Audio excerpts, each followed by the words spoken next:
Hello everyone, I am Neha. Welcome back to medical nursing Adda 2.0।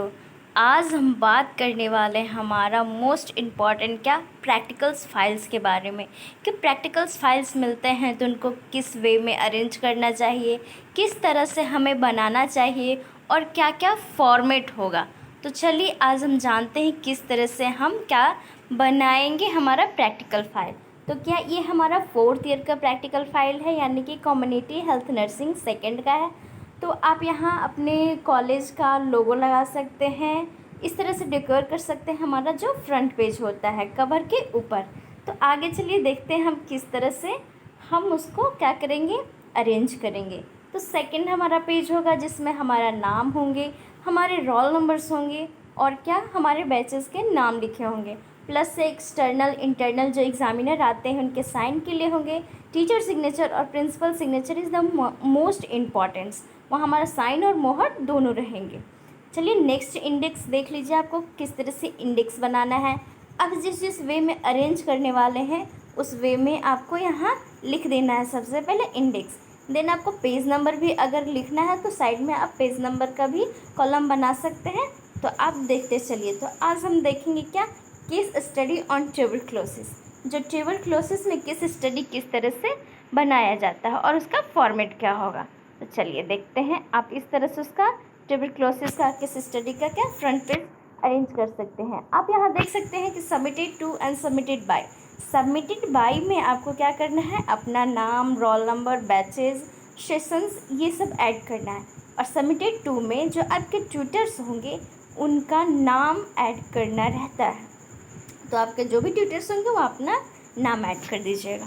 तो देखिए patients profile यहाँ पे आपको है। पेशेंट प्रोफाइल में आपको क्या क्या लिखना है वो भी आपको यहाँ पे मिल जाएंगे फॉर्मेट में।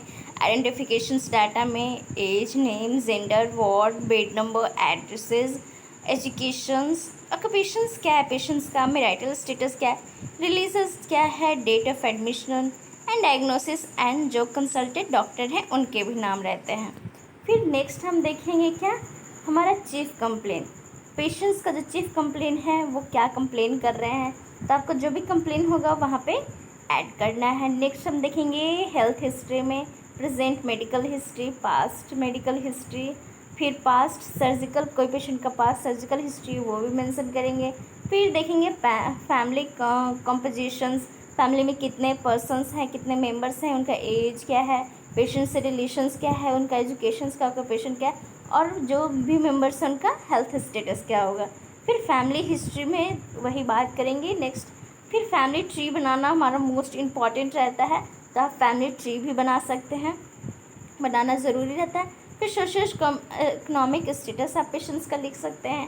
पर्सनल जो हिस्ट्री रहेंगे क्या, पर्सनल हिस्ट्री में आप उनका जो भी फिज़िकल एग्जामिनेशन किए हैं, जनरल अपीयरेंस किए हैं, जो बिहेवियर है वो पर्सनल हिस्ट्री में मेंशन करना रहता है। जैसे कि देख लीजिए आप वाइटल साइंस भी आप मेंशन कर सकते हैं। तो पेशेंट्स का जो भी आप वाइटल साइन कलेक्ट किए हैं तो TPR हो गया, फिर SpO2 सेचुरेशन लेवल हो गए, फिर क्या blood pressure, pulse, respiration, temperature, जो भी नॉर्मल वैल्यू होता है पेशेंट्स का वैल्यू और उनका रिमार्क लिखना बहुत ज़रूरी होता है कि पेशेंट का कितना आ रहा है और नॉर्मल वैल्यू से कितना वेरी कर रहा है। नेक्स्ट बात करेंगे क्या, इंट्रोडक्शंस ऑफ ट्यूबरक्लोसिस। तो हमें ट्यूबरक्लोसिस के बारे में बना रहे हैं तो इंट्रोडक्शंस देना बहुत ज़रूरी है। इंट्रोडक्शन लिखेंगे, उसके बाद डेफिनेशंस लिखेंगे, डेफिनेशंस के बाद टाइप्स लिखेंगे, कौन कौन टाइप्स के ट्यूबरक्लोसिस होते हैं। फिर नेक्स्ट देखेंगे क्या, हमारा फर्स्ट हमारा क्या है, पल्मोनरी टीबी है, सेकेंड एक्स्ट्रा पल्मोनरी टीबी है, फिर नेक्स्ट है एक्टिव ट्यूबरक्लोसिस है, फिर नेक्स्ट क्या है, इनएक्टिव ट्यूबरक्लोसिस है। इतने सारे टाइप्स हो गए ट्यूबरक्लोसिस के। फिर इटियोलॉजी क्या है, बुक रेफरेंस, बुक पिक्चर में जो इटियोलॉजी दिया रहता है और जो पेशेंट्स का पिक्चर यानी कि पेशेंट्स में क्या प्रेजेंट है और क्या अब्सेंट है तो उस चीज़ के बारे में भी मेंशन करेंगे। फिर साइन एंड सिम्टम्स देखेंगे कि जो बुक में दिया है और जो पेशेंट्स में अकर हो रहा है, साइन एंड सिम्टम्स दिख रहा है उसको भी मार्क करेंगे। तो नेक्स्ट देखेंगे डायग्नोस्टिक टेस्ट क्या है पेशेंट्स का, कौन कौन सा डायग्नोस्टिक हुआ है, कौन सा नहीं हुआ है, वहाँ भी वो चेक करेंगे और उसको हम लोग क्या प्रैक्टिकल फाइल में लिखते हैं। नेक्स्ट है कि लैब इन्वेस्टिगेशंस में कौन कौन सा इन्वेस्टिगेशंस किए हैं, name of investigations, patients, normal value, haemoglobin उसका कितना है, डब्ल्यूबीसी क्या है, आरबीसी, ट्यूबरकुलिन टेस्ट हुआ है या नहीं, मॉन्टिक्स टेस्ट हुआ है या नहीं, अगर हुआ है तो उसमें उसका रिमार्क क्या हुआ है, एफएनएस टेस्ट हुआ है तो उसमें पॉजिटिव है नेगेटिव है, जो भी होगा आपको वहाँ पे फिलअप करना होगा। फिर पैथोफिजियोलॉजी क्या है, किस तरह से जो डिजीज़ है उस पेशेंट्स में अकर हुए हैं उसको आपको पूरा डिटेल में मेंशन करना रहता है, कौन सा ट्यूबरकुलोसिस है वो भी आपको बताना ज़रूरी है। देन आप बात करेंगे मेडिकेशन चार्ट के बारे में कि मेडिकेशन चार्ट क्या है पेशेंट्स का। तो अगर डिजीज़ हुआ है तो ट्यूबरकुलोसिस का बना रहे हैं तो पहले कौन कौन सा मेडिकेशंस है जो कि बुक में दिया रहता है। फिर है पेशेंट वैल्यू पिक्चर, पेशेंट्स में कौन कौन सा मेडिसिन है जो भी डॉक्टर प्रिस्क्राइब कर रहे हैं। फिर जो भी ड्रग्स का नाम होगा, फिर ड्रग फ्रिक्वेंसी होगी, कितने देंगे, कौन से रूट से देंगे और उसका एक्शन क्या होगा। फिर नर्सिंग रिस्पॉन्सिबिलिटी क्या होती है उस मेडिसिन को लेकर। फिर बात करेंगे नर्सिंग डायग्नोसिस कि नर्सिंग जो नर्स है वो क्या क्या डायग्नोसिस कर रही हैं अपने तहत से जो पेशेंट्स का डायग्नोसिस करना है, तो नर्सिंग डायग्नोसिस लिखेंगे भी, लिखना बहुत इंपॉर्टेंट है।